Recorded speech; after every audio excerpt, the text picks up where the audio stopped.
Scan now. Meet Sovi, your new AI study buddy.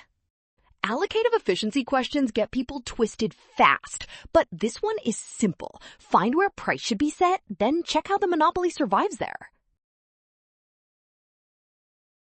Allocative efficiency means producing where price equals marginal cost, because that is the quantity where buyers' value exactly matches the cost of the last unit.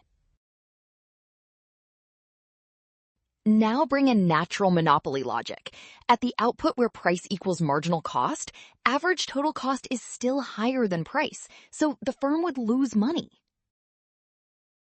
That means the government must set price where demand meets marginal cost, then give a lump sum subsidy so the monopolist can earn normal profit.